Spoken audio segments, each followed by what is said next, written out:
Hey everyone, I hope you're doing well and staying safe during this time. If you're new here, welcome to the channel. Like I said, thank you so much for checking me out. If you haven't done so, please make sure to hit that subscribe button just right below the video. Cool, thank you so much. I really do appreciate it. And if you're returning, welcome back. Thanks again for your support. I truly do appreciate having you here. Guys, I want to start out this video by showing you this clip by Kevin O'Leary.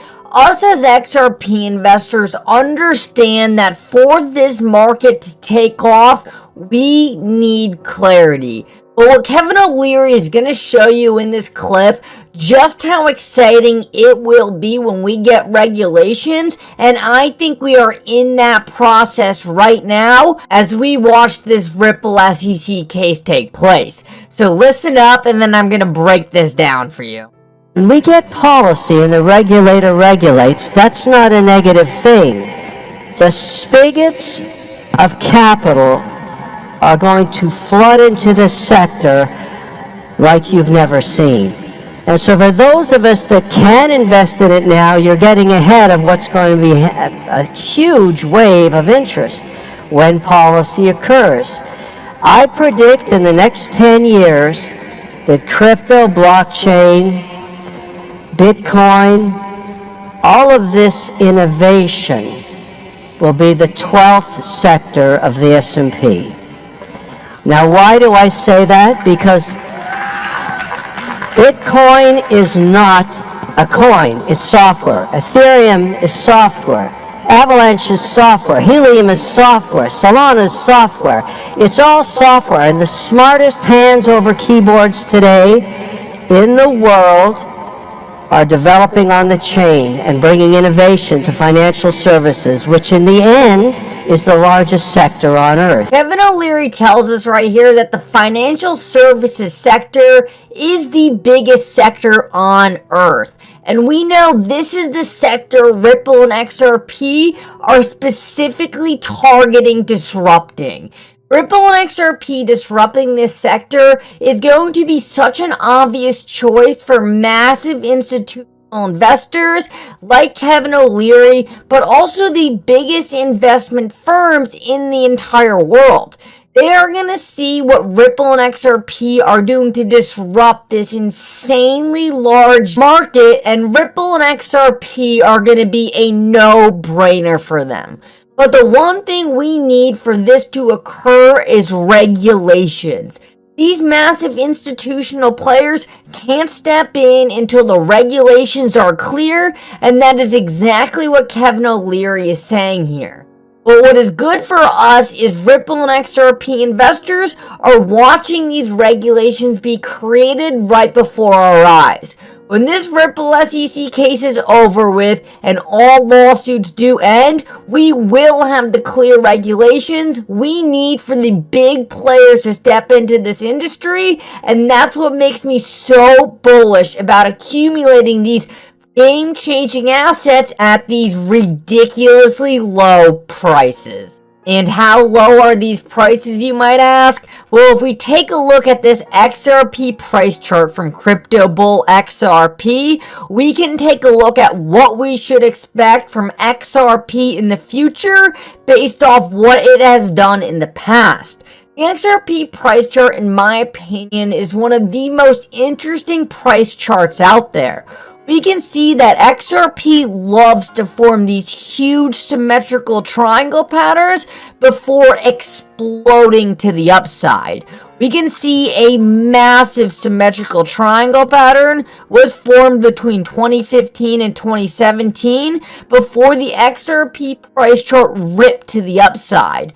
We then formed another triangle before once again ripping to the upside in insanely parabolic fashion. If we take a look at where we are in this chart, we can see that we are at the very end of yet another symmetrical triangle. Based off looking at the past formation, we can see that when XRP breaks out of these symmetrical triangles, we expect parabolic price movement to ensue very quickly after. I have a feeling that is exactly what we're going to watch play out again, and that's why I am accumulating as much XRP at these prices as I possibly can. Once the price rips to the upside, I am not going to be able to accumulate nearly as much to make a total position change in my overall bag. That's why I'm using these low prices right now to accumulate XRP, because I know when it rips, I will be priced out very quickly. So now I want to touch on some of the stuff going on the regulatory front, starting off with something very interesting happening at the SEC. So if we take a look, it looks like the Biden administration is going to be naming 2 new SEC commissioners. And I started to do some research on one of them, and I found this tweet by XRP Darren about this guy Mark. What is so interesting about him is he actually has been working on the Biden executive order, and specifically on the crypto innovation behind financial markets. If we take a look at who is involved in this report, we can see that Ripple's name is right on it. What is also so interesting about this, it was actually written in tandem with a Ripple board member named Craig Phillips. This is super interesting for 2 reasons. One, we know the SEC has lacked a lot of staff who have been willing to push some of this financial innovation forward, specifically in the crypto sector. We've seen countless different members at the agency refuse to even talk about crypto, but if they did so, it was always in a negative tone.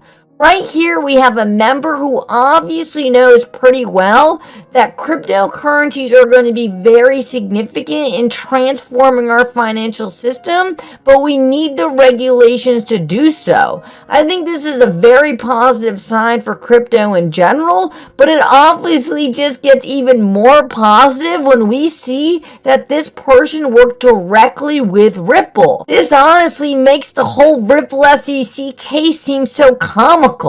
Because now we're watching a new commissioner join the SEC who is literally working with the company that the SEC is suing, saying that this company was irresponsible with what they were doing with their XRP. They are saying these comments, meanwhile, they are hiring board members that worked with Ripple specifically to draft a policy around the future of crypto regulations. It makes me think even more than ever that everything we're watching right now is a show. It's a stage to create clarity. We have a market that desperately needs clear-cut regulations, and we don't want corrupt politicians being the one to draft these policies. In my opinion, what we're watching play out right now is a show in the court to create clarity. The SEC knew they didn't have the merits to win this case, but they brought it to the court anyway to hash out some of these fundamental issues that are going to be used to define the blockchain space in the future. They had to do it through the courts because Congress simply wasn't acting fast enough or necessarily had the knowledge to make some of these hard decisions.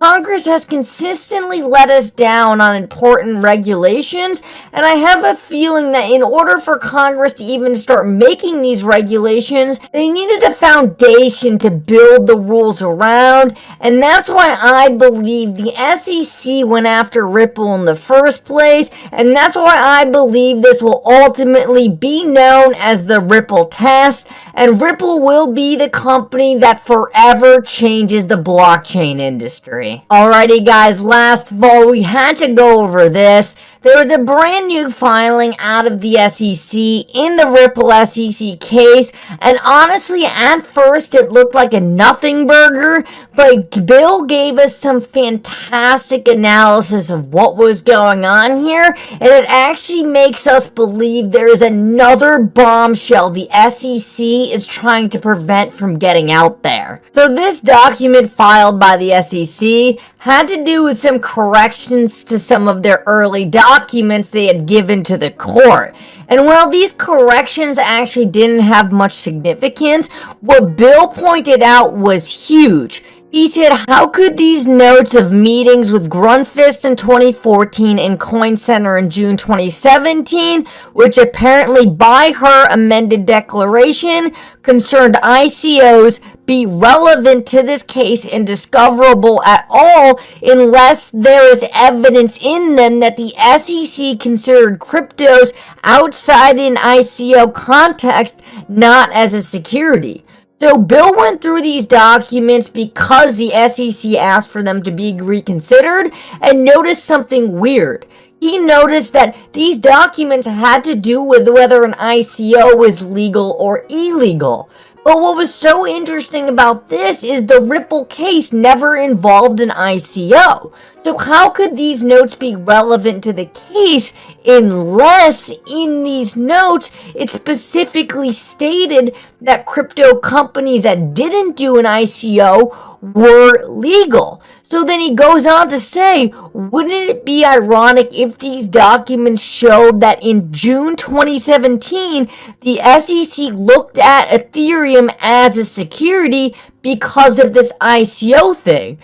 Because it did an ICO, but then looked at older cryptos such as Bitcoin, Litecoin, and XRP as non-securities.